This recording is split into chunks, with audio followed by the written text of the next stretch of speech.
On the Newman Jets Audio Network, this is the Jetcast, the official podcast of Newman University Athletics, featuring exclusive interviews with coaches, players, administrators, and more. The Jetcast podcast is brought to you by Ascension Via Christi, Donlinger Construction, Mel Hambledon Ford, Eck Agency, Dr. Brennan Lucas and Advanced Orthopedic Associates, Keystone Solid Surfaces, Big Corner Creative, Pepsi, and by iCryo Recovery and Wellness.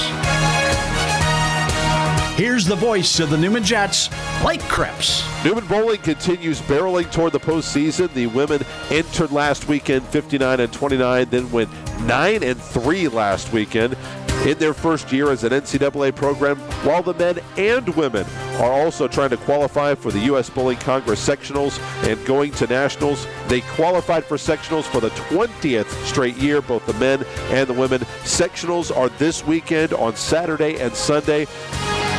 Director of Bowling, Billy Murphy, joins us here on the Jetcast for episode 91. And Billy, it kind of feels like we got a taste with this with women's basketball going to MIAA Madness. This kind of feels like your March Madness now for bowling. You guys are in postseason in the hunt. Regular season is complete, and pretty exciting time around the bowling office, isn't it? Oh, yeah. It's always great this time of year. You know, I mean, how cool was it to have our women awesome basketball team make the MIAA conference tournament for the first time? That was just spectacular, and things are going in a positive direction.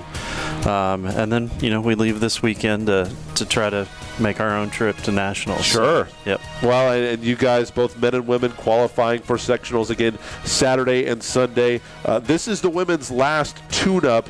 You guys still have, you know, the last tune-up for you was last weekend in Lincoln, Nebraska. So Tell us about the Big Red Classic hosted by the Cornhuskers. How did that go up there in the Cornhusker State? Yeah, it was good. And honestly, as a coaching staff, we kind of knew that we had to have one good last event, and probably 9 wins was the magic number to get us into the conversation for an at-large bid if we were not to win the GLVC Conference Championship. And, you know, we had a win against Youngstown State, which is the 7th-ranked team in the country. We competed really well against Nebraska and Arkansas State. We lost those matches, but they were really good matches. And the ladies are they're bowling really good right now. A couple of matches against Central Missouri, where we won both of those, so that's always good. And they're just doing a great job of competing and not getting caught up at the moment. So. Well, you mentioned earlier in the year, and maybe he was just softballing us and keeping the standard low, so that now that he's that they're winning about 60% of their games, he looks like a genius. But you were thinking, if we could just be 500 this year, did you slow roll us a little bit, or did you actually think that was where you're going to be, and how excited are you that the girls have come in and really just bowled their guts out here in the way that they have in this first season as an NCAA member? Yeah, I mean, I may have slow played it a little bit, but like a veteran coach should. Yeah, but with us going to the NCAA side and not really ever experiencing that, sure. The first part of the year, our first outing by far, our worst outing of the year, but a lot of it was just nerves. Hold on. So basically, you slow rolled us, and in terms of how good, like a veteran coach would, you slow rolled us. Yeah, I mean, maybe a little bit, but going into the NCAA side, we have never been on that side and sure. never competed, and getting to know the level of play over there, we really didn't know what we were walking into. You always know who the top 10 teams are, because those teams are generally the same. But, we just didn't know. But I will also tell you, from a development piece, Coach Bandy, our assistant coach on the ladies' side, has done an incredible job developing our players. And the combination of her development and our players just coming in and working hard every week to get better, because they saw the level of play at the first event, and I think they went, "Oh man, we got to get better." Sure. And it just kind of snowballed from there. So once we got a view of it, I think they thought they could compete. and they knew they had to get better, and that's kind of what they did. It's been a really great year. But the girls have just done a great job of developing and competing. Well, let's talk a little bit about also the last tournament for the men. Mm-hmm. Women got 9th at it, men 13th at the Hoosier Invite. Obviously, feel free to talk on the ladies as well, but since it's the men's last event of the regular season, kind of focusing on them a little bit more, how did you feel about their 13th place finish? Yeah, it was good. The Hoosier has 78 men's varsity teams from around the country, and probably the top 50 teams in the country are there. So, we bowled at a good level. We made a couple crucial mistakes at times. But the guys have bowled so good this year. Again, they're competing hard. We have a solid group from the past, and then we add 3 freshmen to that mix, and the chemistry is really good. And they too, just from development, right? They are just young people that come in and work hard. They're not afraid of practice. I stop practice at the end of the day, whatever time it is, and those guys continue to practice afterwards on their own. So, it's a testament to what they're doing, how they're growing, and 13th, while we would want more, it's still about a progression of the season and trying to peak at the right time, and hopefully that will start this weekend. So after sectionals on the women's side, the women are going to head to the conference championships, the GLVC championships, March 24th through the 26th. Where is that? And these are they're 2 postseasons that you can advance in that really don't affect one another, correct? That is correct. Yeah, it's there's a NCAA national championship. And if you win that, that's awesome. But that following week is the USBC National Championship, which all of the acronyms in our world compete in. Sure. NCAA, NJCA, NAIA, and then your unaffiliated club teams are also a part of that. So there are 2 chances to win national championship, which should be fun. Yeah, that's pretty awesome. So NCAA regionals, you mentioned the chance to get an at-large bid, which is not something in the USBC world that you can do. How does that work in terms of at-large bid? We're very well versed in terms of the selection committee, in terms of the men's basketball tournament at the Division I level and Division I women's basketball, of picking the at-larges and Joe Lenardi and bracketology and all that. Where do you guys, if there was a bowling bracketologist, where would the Joe Lenardi of the bowling world have you guys on the women's side? Well, his name is Mike Krauser. So there is a guy. There is a guy. He basically takes care of all the data, all the stats for all of NCAA bowling all year long. And I haven't talked to him, so I don't know where he stands on that. But the NCAA side, it's kind of like all the other sports. There's 9 at-large bids that come from conference tournament winners, and then there's 8 at-large bids. Okay. So 9 automatic and 8 at-large. Yep. Okay. And so after we bowl the GLVC, if we win, we're in. If we don't, it goes to the selection committee, which will be announced that next Wednesday. So GLVC is in the Chicago area. It's hosted by Lewis University, and we'll go do that. And then that next Wednesday, win or lose, we'll find out whether we get to go on to regionals. So NCAA championships, then the USBC nationals.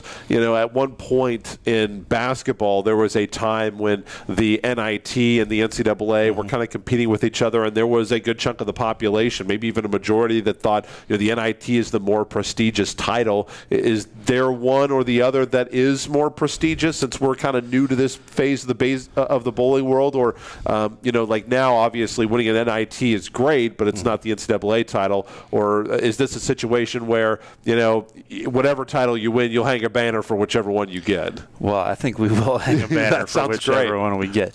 It really depends on who you talk to. Sure. If you talk to only a team, a university that's only competing on the NCAA side, they're going to definitely tell you that blue dot is the most prestigious.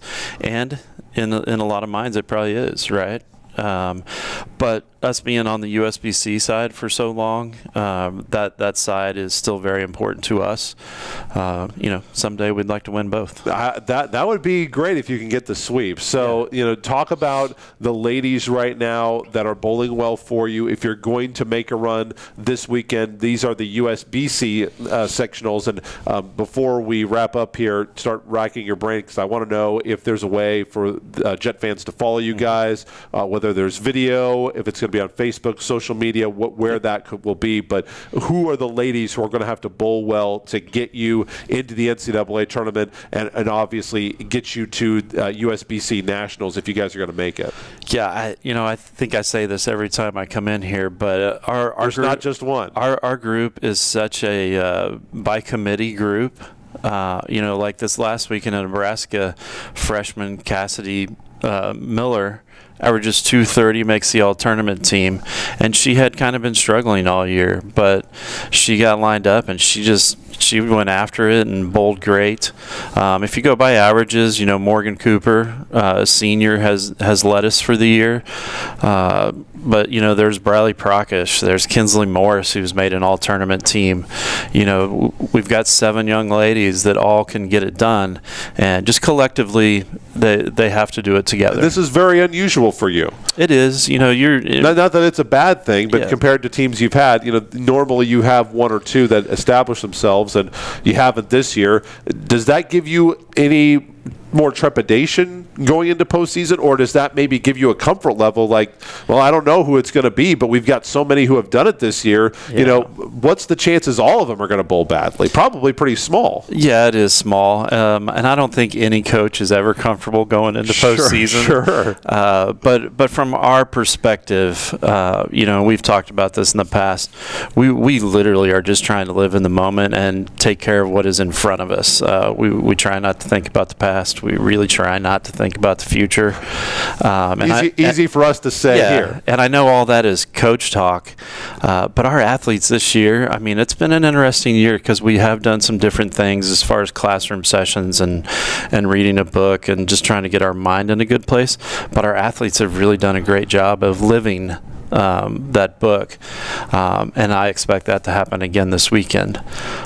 So just moving forward, talking about the girls, but also the guys, right? Well, and the thing I was going to ask about them, the ladies, I would think that there would be less pressure on them, not because this event means any less to them, but because, we've still got NCAA. So even the season's not over. You still have something to play for. For the guys, it's all on the line. They want to be bowling in April. They must perform this weekend. So how do they approach it from the proper perspective, and who are the guys who are going to have to bowl well to get you to nationals with them in April? I think it would be their 9th trip as a program in your history.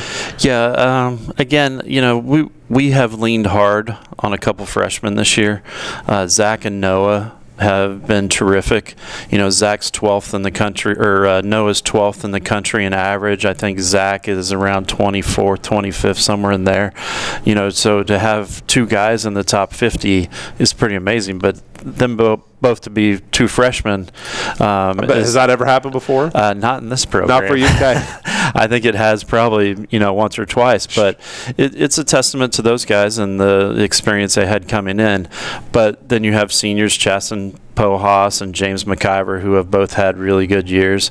And then you get to Silas, who has maybe not had the greatest year, but from a team leader standpoint, you can depend on him to keep it at the right level and the right mindset.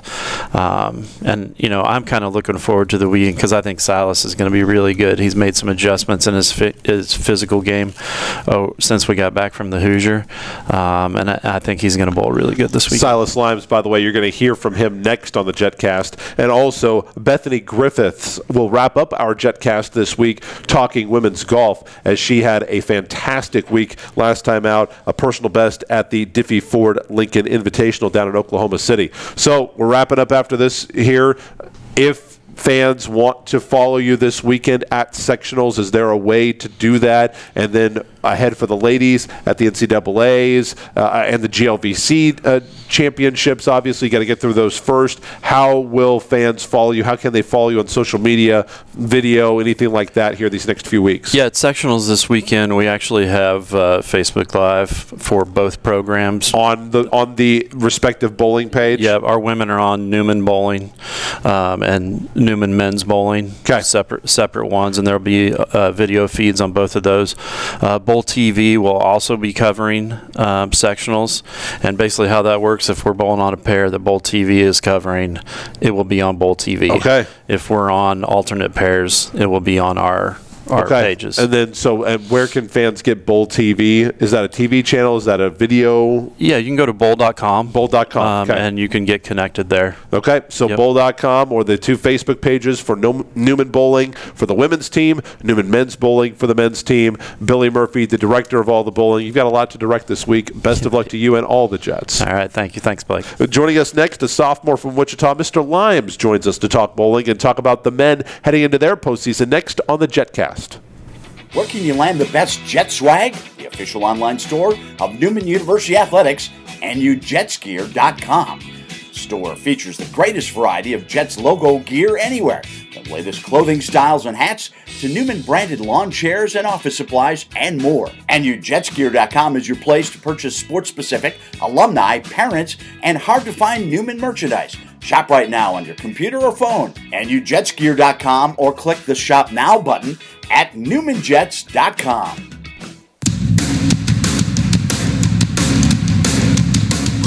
Well, as we talked about in the first segment, this is almost kind of like March Madness for the bowling teams here at Newman as they are approaching very close to the really critical part of their season in terms of postseason play. Silas Limes, a sophomore out of Wichita Heights with a 191 average on the year, a top 25 finish as well, joins us here on the Jetcast to talk a little bowling with us here today. Thanks so much for your time. Appreciate it, Silas. I appreciate you having me here. Well, talk to us a little bit about your last event. How do you feel like you did there? Hoosier, it was a bit interesting for me this year. It wasn't probably my worst event of the year, but it was all right. More so just pretty much rode the bench, which is okay in my book. Just cheerleading the guys. They did pretty good this weekend.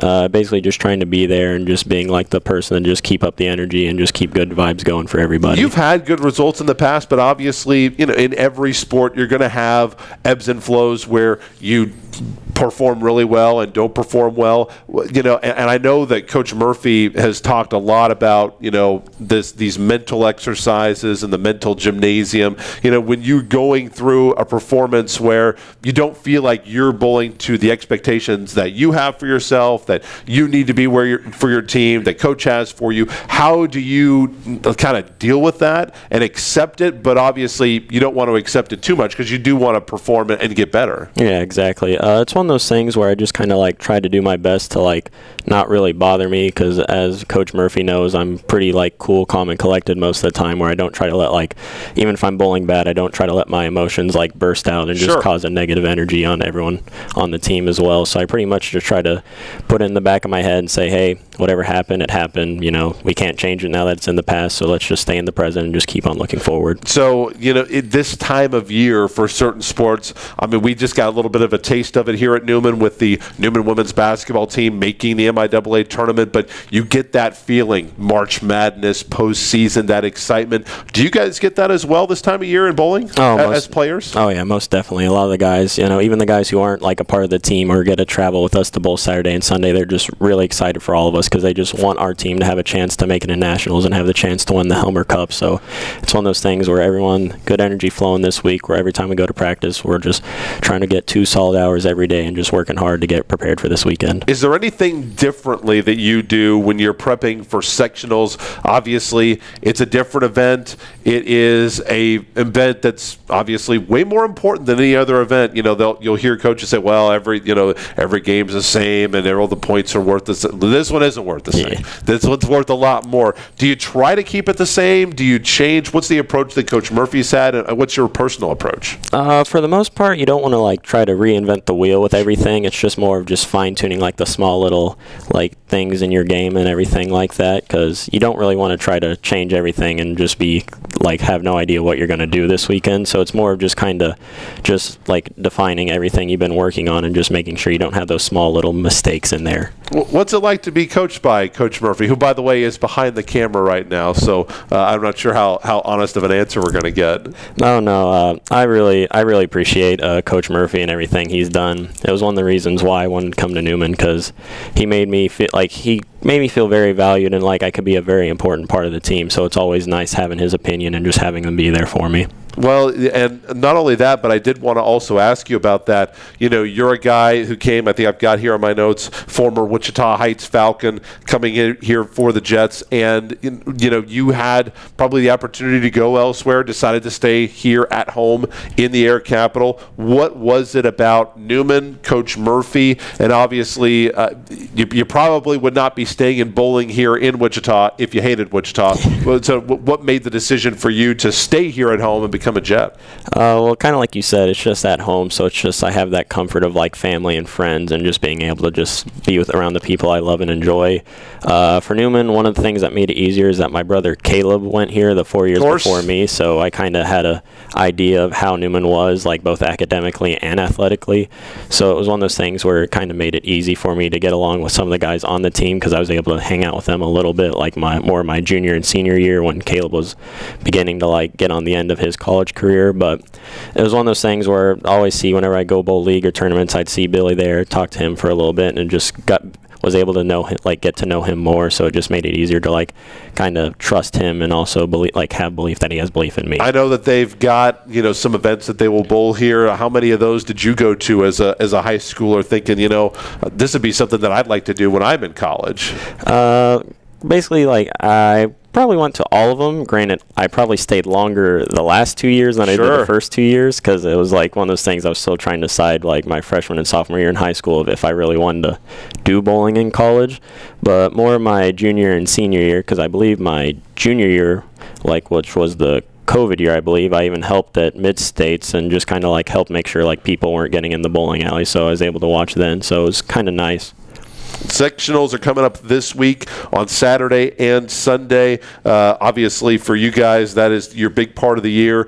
You know, any pressure that you guys have placed on yourself? You know, have you made team goals? Have you talked about a team like, you know, this is what we want to accomplish getting back to nationals? How much have you guys discussed about that? And obviously, it's going to be hard to have a really great spring break if this weekend doesn't go the way that you guys would like it to go. Yeah, I mean, we like throughout the whole year, we kind of like talked about goals and like small, like short-term and long-term goals. Of course, the one long-term goal is to just make it to nationals to have the chance, but it's one of those things where right now we like, even though we want to have that chance, we're kind of just focusing on what's right ahead of us right now, which is sectionals, which is no easy thing. So it's one of those things where like we're not trying to put too much pressure on ourselves, but still realize like, hey, we can't just come in here and act like we're going to run it over and just like ignore all the other good teams that are going to be there this weekend. Of course. So it's one of those things where we kind of realize the importance of it, but we also understand that we can't put too much pressure on ourselves this weekend. Final question. How do you walk that fine line? You know, understanding what the moment is, but obviously wanting to perform your best, knowing all the things that could happen for you guys, so many positive things that could happen if you bowl well, and, you know, wanting to avoid that disappointment. How do you put it all together individually? How do you put it all together as a team to put your best foot forward on Saturday? I think it's just important for like all the guys in general to just kind of understand like the perspective of what's going on around them in the moment, because like yesterday at practice, Coach Murphy kind of talked to us about like what scores would be needed to, like, or what like the past few years have been like for the scores to qualify for nationals, because sometimes we kind of think that we might see some teams scoring like a little bit higher, so then we think the scoring pace is a lot higher than it truly is. So I think it's just important for us to understand what the actual like scoring pace will be for this weekend, both individually and team wise, and just kind of make sure we stay in that perspective of like not trying to like panic whenever we see some team bowling really good and we're not on pace with them or anything like that. Sectionals coming up this week, and if the Jets can bowl well, they could punch their ticket. Now, United States Bowling Congress may be calling them for nationals in April, but they got to get through sectionals on Saturday and Sunday this week. Joining us here is Mr. Limes, sophomore from Wichita Heights High School. Silas, best of luck to you and all the Navy and Red coming up this weekend. Thank you so much for your time. I appreciate you having me. Thank you so much. We'll be talking women's golf with Beth coming up next here on the Jetcats.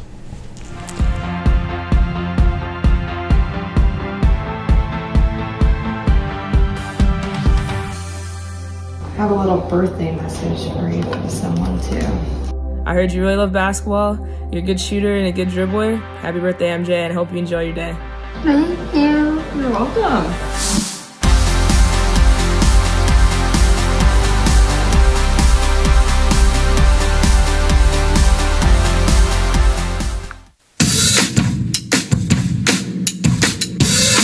Wrapping up here on episode 91 of the Jetcast with some women's golf as the ladies were in action last time out at the Diffee Ford Lincoln Invitational in Oklahoma City. Bethany Griffiths, a sophomore from England, finished tied for 36th and had a personal best 75 in the second round of the event with a team high 4 birdies. Congratulations, Beth, and on your performance, and welcome to the show. Thanks so much for having the time to spend with us here today. Thanks for having me on. Well, you come back after, and by the way, before we get started, voices, both of us sound a little bit low. Coach Torgerson was actually supposed to be on the show this week and was just deathly ill. Didn't even watch the ladies perform just so that she could get the girls home, because she drives to and from most of these events in the vans. And, Beth said, I think that she's got a touch of that. I think I've already got a touch of that from maybe the MIAA tournament. I don't know. But, what does it say about your coach? She kind of had to tough it out for you ladies this week. Oh, no, absolutely. She is always toughing it out for us. She can never do enough. She's such a great coach, and we were lucky enough to have our assistant, Matthias, with us this week. So we had some coaching on the course, but no, we were wanting her to get well because we've got some big tournaments coming up, and it's just nice to have her there as moral support as well as our assistant coach. So, but obviously we hope that she didn't pass on too much of what she had to you ladies as well. So a second round 75. What do you think clicked for you on the course there in that second round? Your best ever as a Jet? Yeah. It certainly clicked. What I call boring regulation golf, fairways and greens. We made a lot of putts. I did have those 4 birdies on that day, which was great. But I think I really just found my groove. I found a good mindset to stay in, and it just came out to 75, which I was very pleased with. Is that your style? Because there's different ways to play the game. You say standard boring regulation golf, which is typically don't make a bunch of mistakes, take 5s, 6s, 7s out of play. Is that your normal style, or do you typically play more of an aggressive style? What would you characterize your style of golf? I feel like this season I want to play that more boring regulation golf. Okay. I've been playing that golf where I kind of taking the aggressive lines, taking the aggressive pins, and as you say, taking those big numbers out really makes a big difference. And so this season, definitely going in with that mindset of that regulation golf and just enjoying it rather than, putting pressure on myself to hit greens and hit pins in places that really shouldn't be hit. So. Sure. Yeah, sometimes they give you that location and you think, oh yeah, we could get that, and then, well, based on the wind, no, you really can't. What was it like for you? Because Felisa Sahulga has been a great performer for this golf team for a long time, and you guys were kind of pushing each other there. She finished, I think, just 1 shot back of you. Yes, what was that like to have her on the course, kind of pushing you forward? Oh, it was awesome. It was awesome. So she played behind me. She's our 1 bag, so it's really nice that we had a couple of weights on some tees, some tees that we were together, and it was really nice with just a fist bump, but kind of, you got this, to hear a positive word from her all the time. There's never a negative word is really encouraging, and we kind of we pushed each other that second day to make those birdies, to go out to shoot good scores, and we both improved. We all improved on our first round score, which is really key. And I think she's a key player of our program, but it's really nice to be up there with her and push her and have her push me. So how much do you guys like Lincoln Park Golf Course? And I mean, obviously if you shot a personal best in the second round, it must probably feel like, I hope we go back next year, right? Absolutely, yes. So my last season best was at Lincoln Park at 76. Okay. So we really like that course. Sure. We do go back every year, and so it's just a good place to be. It's doesn't really matter what the weather's doing. We know that we can shoot good scores out there, that it is scoreable. So yeah, it's really nice. We were excited to go back. So we are certainly expecting and planning on getting Coach Torgerson on when she is feeling a little bit closer to 100% in a future episode of the Jetcast. But when Coach Torgerson is 100%, which is not this week, but what has she been working on when she is in either the golf room with you or when you guys get out on the range? Weather's been a bit dodgy here in Kansas, and I'm sure that I'm sure that happens over in England as well. But when she's out on the course with you, what's the thing in your game that she's been kind of trying to tool with you a little bit, trying to work on and build up for you here this season? So as you say, the weather's not been great, and we know that we have to play in any condition, and that's just like it's something that comes with golf and something that we have to kind of battle through mentally and physically. So we've been working a lot, especially these past few weeks, on our wedge games, our flighted shots, just so we have one of these days where it's windy, it's not very nice, but we can go out there, we don't have to put the ball up in the air and have it be, taken by the wind. It really helped me this week with those wedges that, you don't make the green, but you can still make that up and down, and that's very, very critical. But that has been a big part of our practices, which we went out there and we really used on the course. So that's been really good, yeah. Well, you mentioned you've got some really big events coming up, and one of them, of course, is your home event, the Newman Invite, coming up April 3rd and 4th at Sand Creek Station. Obviously, we hope that you love your home course as much as you do Lincoln Park Golf Course, but how much are you looking forward to, defending your home 18 here in a couple of weeks? Oh, no, we're really looking forward to it. Sand Creek is always a very interesting play, and we do love it out there. It's tough, but everyone plays the course and everyone pushes each other.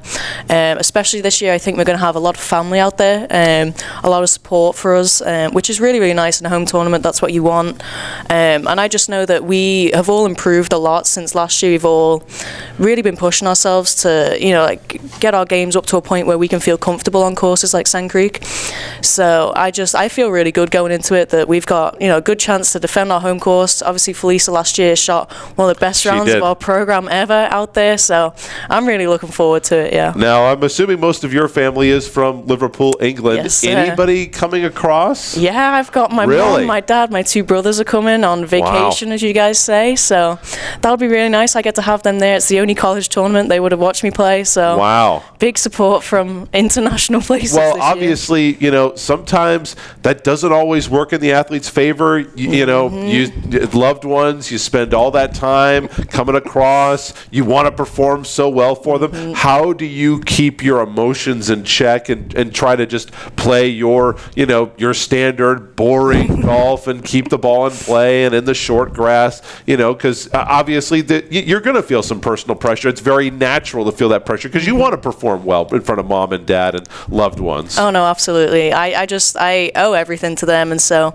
obviously going out there and just having a good day. That's what I went out with at Lincoln Park, and I said to myself, let's enjoy it, let's have a good time, and let's not get in a mindset where I'm down on myself and I'm trying to do something, I'm trying to push something. We're going to play how we play and come off at the end of the day, and it's golf, it's done, and it's left out on the course. So I think I'm going to go in with the same mindset and just be grateful that I can be out there, have my family out there, because that is an amazing opportunity. And yeah, at the end of the day, it's golf. Whether I shoot a 87 or a 67, it's going to be out there on the course, and I'm going to have a good time. So well, the stereotype, of course, for golf fans here in this country, of course, because we get the three majors, and then now they've kind of switched around a little bit. Now the British Open is the last major of the year, all links. The Women's British Open is not always a links course. It is more links now that the RNA has been a little bit more hands-on with that event, but it's not traditionally strictly only links. But did you play mostly links? When did you take up the game in England? Did you play mostly links? And then was there any transition when you came over to America and a different style of golf course here in this country? Oh, no, absolutely. So I started golf at 13, so it was kind of a very critical point where a lot of girls are kind of dropping out of sport. Sure. I kind of took up golf, and I really took to it. It was kind of my thing in my family. We have a lot of sporty, people in our family, but that's kind of my personal thing. But I did grow up kind of playing the links courses because I am from the Gulf Coast of England. Of course. Northwest. So all those open courses like Hillside, you got Royal Birkdale, Royal Liverpool, where the Open is this year. Yes. That's where I kind of grew up around. So I learned pretty early to fight that weather, to fight those winds, which was definitely an adjustment coming to Kansas. Oh, for sure. You got different grass, different courses, different way to play, basically, as well as the heat. I nearly melted when I first came in freshman year. It was a lot, but I think I'm sure that there are some days though that you felt like, if you take out everything else and just had the wind, like, I can almost imagine myself being at Royal Liverpool. Oh, exactly. It's been kind of crazy out here in Kansas, but just add a little bit of drizzle, a little bit of rain. Sure. Feel right at home. Well, it might be. There is some precipitation in the forecast this week, that's for sure. You mentioned some of these big events coming up. You guys are almost going to get, and I think that this happened last year because Newman hosted the MIAA championships, but you guys are almost going to get an MIAA preview because you're going to Missouri Southern. You're going to play Eagle Creek, and Eagle Creek is where the MIAA championships are this year. So there's even a little bit more added importance to that event because you want to be able to survey the course. You're probably going to get a preview of some of the hole placements, see where things are going to be for the MIAA championship. So what's the mindset going into that tournament, knowing that, of course, you just want to play well just because you're a competitor, but at the same time, you want to make sure you take good notes because you want to be prepared for the next week as well. No, that's it. I think is mostly that event is going to be a lot of preparation. Again, a lot of the pressure, I think, should be, for me at least, taken off of myself to perform there, and especially if we do perform well there, that's a really positive sign going into the MIAA tournament the next week. But yeah, I think a lot of note taking, a lot of surveying, a lot of just understanding where the ball's going to react, where the ball is best put on the golf course is kind of what we're going to be focusing on, apart from scores. Obviously, we'd like to have those good scores, but yeah, they're going to be way more important, I think, 2 weeks later. So you're going to be getting a lot of yardage, a lot of notes in those yardage books coming up here. But we don't want to overlook, obviously, you've got an event coming up next week, the Hellcat Classic at Bailey Ranch Golf Course, Monday and Tuesday. We'll make that your final question, get you out of here on this. How do you attack this golf course? You head back down to Oklahoma and go down. Have you played Bailey Ranch before? And what's the preparation like going into the Hellcat Classic? Well, we feel very good. Obviously, we're coming off a good tournament at Lunking Park, and we've played Bailey before. It's a good course. It's a very interesting course. A lot of that link style in there, which I kind of like. But no, I think we feel good going into it. We feel like it's going to be a good kind of standpoint on where we're progressing as a team, and if we can put those team scores up, which we will be doing. We're all improving. We're all getting better. So yeah, we're excited to be back at Bailey and kind of see what we can do. The women's golf team back in action on Monday and Tuesday at Bailey Ranch Golf Course at the Hellcat Classic. Bethany Griffiths, sophomore on this team. Congratulations on your results in the last time, and obviously best of luck to you and all the Jets next week. We appreciate it. Thank you. We will not be back next week. We're off on spring break. They're hoping they have a good spring break after a great tournament. We will be back with you in a couple of weeks, and we'll be back with a lot of Diamond Sports coverage as you would expect. We'll have Coach Torgerson on in a later week, but baseball and softball coming back from spring break. So enjoy your holiday the next week, and we'll see you the week after that. So in Wichita, Blake Cripps saying, go Jets.